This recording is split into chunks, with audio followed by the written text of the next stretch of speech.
I don't have to tell you, most of us already know this, but the unbridled criminality of agents of law enforcement pretty much knows no bounds. In the last video uploaded by the armed fisherman, he shows this incident from June of 2020 where he's out there minding his own business with his firearm, fishing on a pier in Florida, and then he was illegally targeted because of his gun, and then he was illegally conspired against and trespassed from the property. But he was trespassed by these guys who were headed by a guy named Jeff Davis. Well, what happens is, and I'm gonna play this video right here, but I just wanted to make sure that you got the backdrop. What happens is Michael Taylor, the armed fisherman, calls Jeff Davis a couple of months after this incident right here, and he records the phone call. Well, 5 months after recording the phone call and not getting resolution of the problem, Mike decides to drop the video. Not long after the video is dropped, and keep in mind, it was months after this incident right here that he called and recorded the phone call of Jeff Davis, and then 5 months after that point that he dropped the video, and then some guy named Lieutenant Little found the video, and then 2 days after the video dropped, they put out a warrant for Mike's arrest for wiretapping charges. So Mike gets into a fender bender a little while later, a couple days later, and the cops discovered that he's got a warrant for his arrest. And then he goes in to get questioned by this guy named Detective Aikman. But before we get started, and before I play this video, I just want to show you this preemption law right here. It says that if any county, city, town, or other local government violates this section, which the cops did by trespassing Mike for no freaking reason, the court shall declare the improper ordinance, regulation, or rule invalid and issue a permanent injunction against the local government prohibiting it from enforcing such ordinance. It is no defense that in enacting the ordinance, regulation, or rule, the local government was acting in good faith or upon advice of counsel. So let's take a look at this video and let's listen to this interaction in this interview with Detective Aikman as he speaks with Michael Taylor. Check this out. Mr. Taylor, right? Mm-hmm. I'm Detective Aikman with Tahlequah Police Department. I kind of want to come down here to let you know what your charges are, everything like that. I'm sure you're kind of confused as to what's going on because, from my understanding, it was a couple-month process.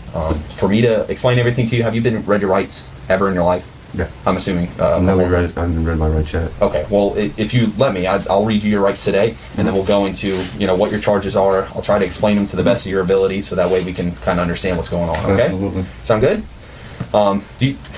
You can take your mask off in here if you want. It doesn't matter to me. Whatever's more comfortable for you. I understand you're in a very uncomfortable situation, and that's why I want to explain everything. Yeah. Okay. You gotta do your thing, man. I really, I want to know what's up and what's going on. Okay. Well, I'll try to explain it. I seriously would like to explain it to you. Yeah. Okay. You have the right to remain silent. Anything you say can be used against you in court. You have the right to talk to a lawyer for advice before I ask you any questions, and I have him with you during questioning. If you cannot afford a lawyer, one will be appointed for you before any questioning if you wish. If you decide to answer questions out without a lawyer present, you still have the right to stop answering at any time. You also have the right to stop answering at any time until you talk to a lawyer. Do you understand each other's rights? Yeah. So you can answer any questions, and then if you don't like the question, you can say, you know what, I don't want to talk anymore. Yeah. So. Good. Until you start asking me questions, I'm more curious about what's going on, and then I'll pick and choose what answers. Yeah, that's fine. Which ones I answer. Okay. By the way, it's interesting to note that when Mike got into this fender bender and they enacted this warrant they had out for his arrest for wiretapping, they did not let Mike know why he was going to jail, and he had to spend the night in jail.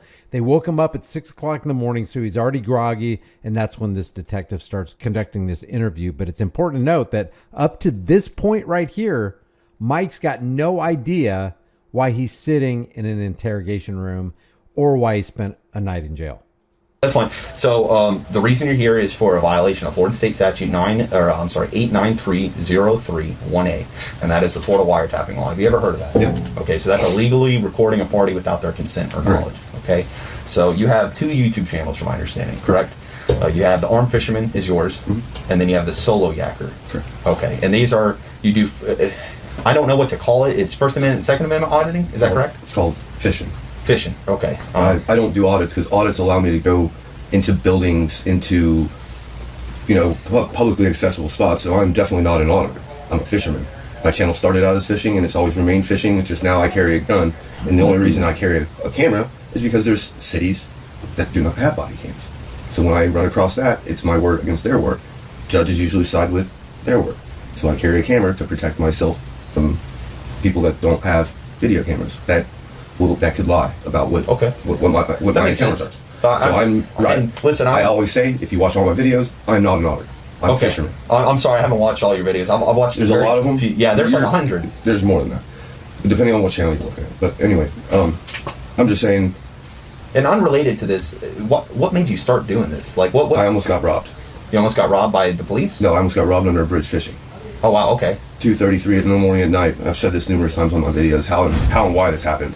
My car was in my gun. I was fishing late at night. Two guys are up on the top of the bridge. They see me. They sneak down on me. The only thing I could do was swing my fishing pole. I ran. I got out of it. The next day, put it on my side and never left. Now it's just upgraded. And that right there is why I despise gun laws.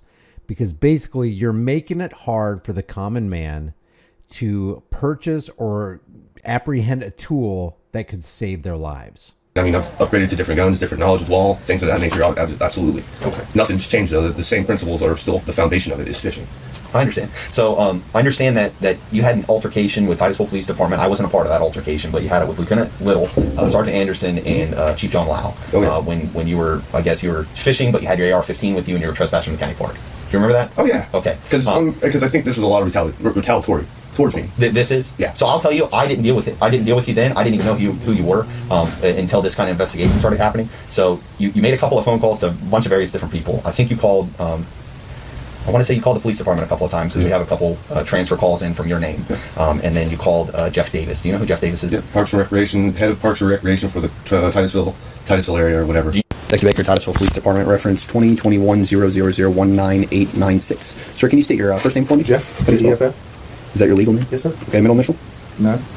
Last name? Davis. I am a junior. What's your date of birth, sir?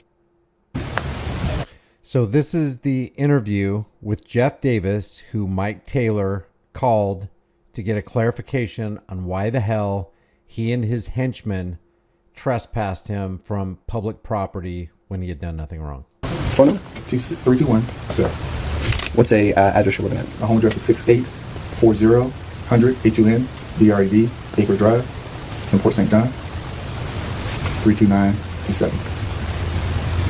Sir, can you raise your right hand for me? Is everything about telling me today the truth, the whole truth, so be God? Yes, sir. Okay, sir. Can I ask you a question? Yes, sir. What's your formal name? What's your name? Dalton Baker. Dalton Baker? Thomas Gruson. Okay, all right. So, can you walk me through, from my understanding, you've already been informed as to what this investigation is about? Not really. Okay. I'd like to hear it. Okay, so somebody recorded your voice in a communication Yes, and then posted it on Facebook. the internet. Mm-hmm. Okay, are you aware of the person who did this? Vaguely, but not really. I don't know Johnny. I don't know his name. Recall talking to him on the phone. Never meet him face to face, so I don't know him. Me asking if he's an acquaintance, but I don't know him like that. I couldn't identify him if he walked in. I don't think I could. Okay. Do you have the capability of pulling YouTube up for me? Yeah. How about this? And if you could type in the armed fisherman. Fisherman. Titusville? Yes, sir. If you could scroll down, that one. Can you click that one right there? If you could skip that. And then if you could go on the video. Go on the video. Do you mind if I see the mouse? Thank you, sir. Let's see. So I'm gonna play a clip of something. I'd like you to try to remember back and see if you can identify any persons at all, any persons in this phone call. Up to 5 p.m. Monday through Friday, excluding holidays.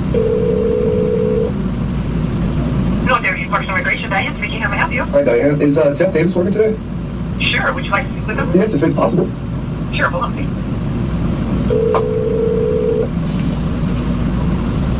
Jeff Davis. Jeff Davis, how you doing today? I'm doing great. Awesome. I'm glad I got you on the phone. Just out of curiosity, there was an incident at one of your parks, and you, I guess you got called by the police, and was asked to, I guess, trespass a gentleman for carrying a firearm. Hello? Continue. Oh, I'm asking if it's true. Who is this again? My name's Mike. I think I've had this conversation with you, Mike, No, before, or I've somebody never. from your organization. I never spoke to you ever. Okay, well, somebody from your organization spoke to me. I'm not part of an organization. My name's Mike, and I'm calling about. So do you kind of remember that phone conversation? Can you identify any persons at all Identify in what way? By their voice. Do you recognize your voice in that call? Yeah, absolutely. Okay, so you were the one who answered Jeff Davis. Absolutely. Okay. And the other person you don't know? No. Okay, that's fine. Do you remember what day that phone call came in? Couldn't tell a specific date. A general date range?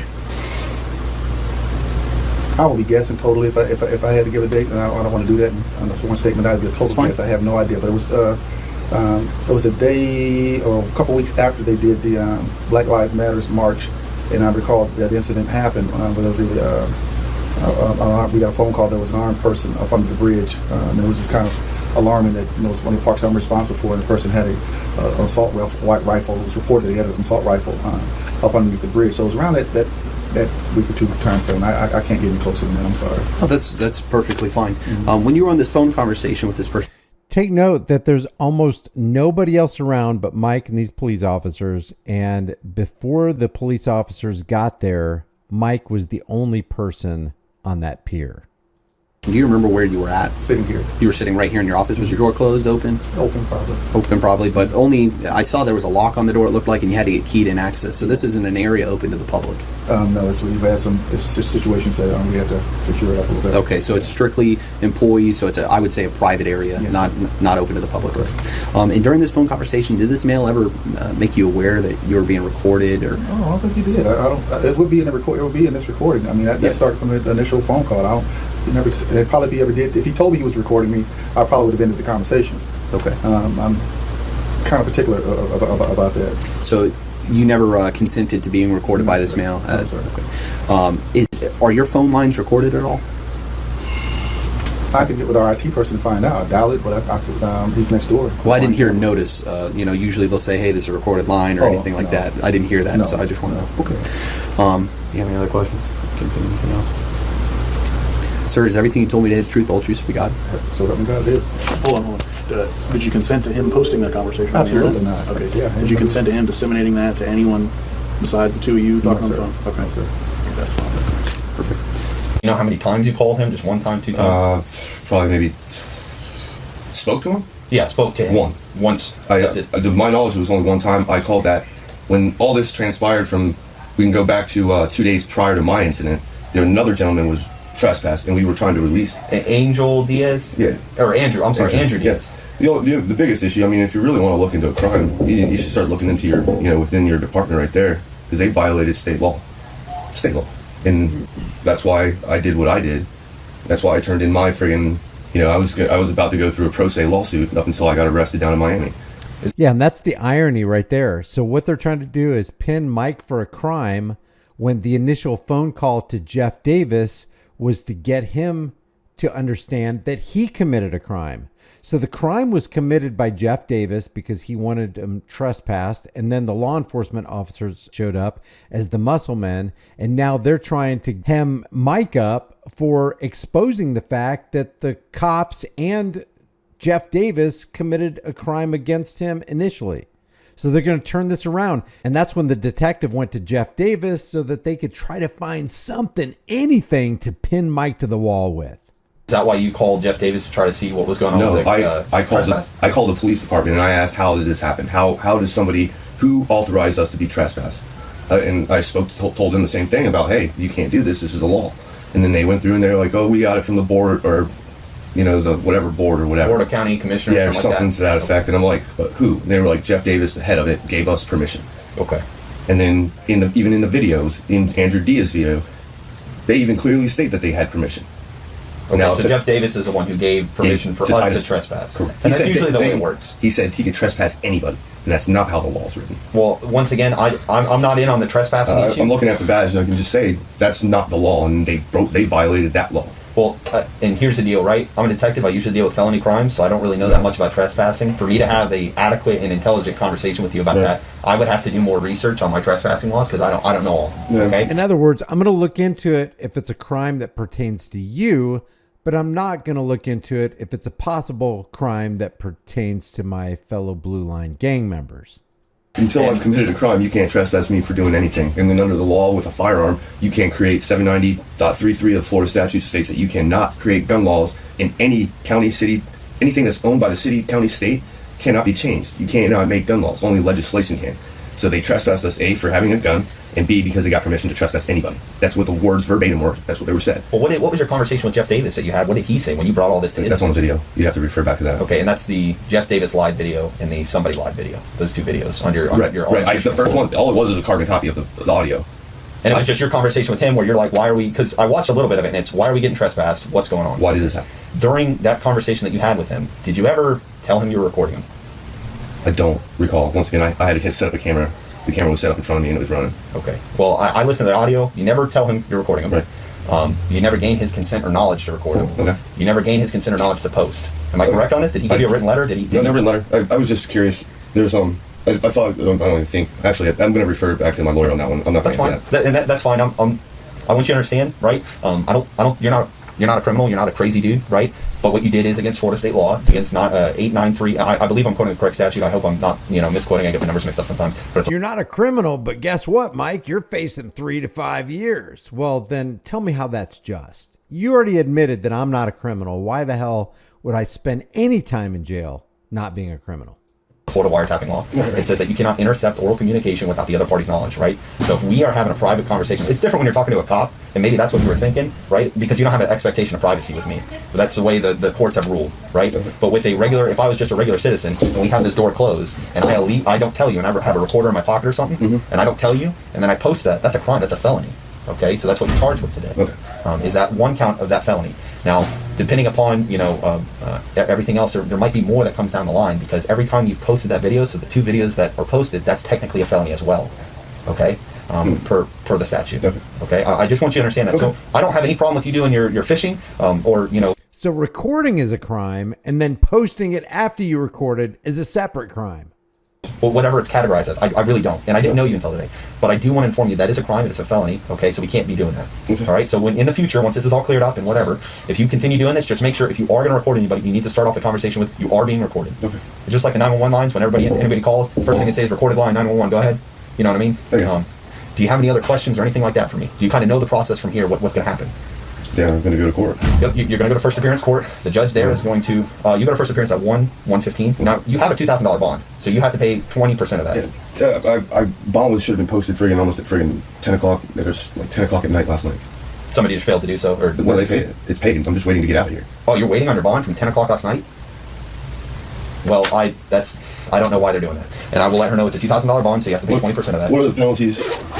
For a third-degree felony? Yeah. Third-degree felony can carry a maximum, I believe it's 3 or 5 years prison maximum, or a $5,000 fine. Now, this is something that you're probably going to want to talk with the state with and talk with your defense attorney and everything like that, and kind of get legal guidance as to penalties, what's going to happen. From my understanding, you don't have a criminal history. You don't have anything like that as far as, you have maybe a resisting or trespassing from various different counties, but nothing, you've never been prosecuted, you've never been in a jail or anything like that, right? So the charges end up being dropped against Mike, and the court based it on James Eric McDonough versus Fernandez Rundle. And that was also a felony wiretapping thing where McDonough walked in and, unbeknownst to Officer Fernandez Rundle, was recording and then posted it online. He got charged with felony wiretapping. They dropped it because the ruling is that if you're recording a public official during the course of their day, during the course of their duty, then it's public interest. And it's something that can be recorded. Now, I don't suggest that you do that without letting the person on the other side of the line know that you're recording, just so you can completely steer clear of any kind of trouble. But again, this is another incident where you have the unbridled authority of law enforcement agents who are just there to hem you up. They could care less if you created an actual victim. They just know that, according to what they've been told, you broke our policies. He didn't, but they say he did. And then they kept him in jail for a night. Now, people might think that's no big deal. That's a huge deal. You can ruin somebody's life by having them stay a night in jail. And then he's up against 3 to 5 years because he recorded a public official during the course of their duties. And the reason he called that official is because they violated his rights. It's just a crazy, crazy life that we're living. You got to stay on your toes. You got to stay informed. Knowledge is power. Make sure you accumulate that knowledge and then put it to work for you. That's the fleshing out of knowledge called wisdom.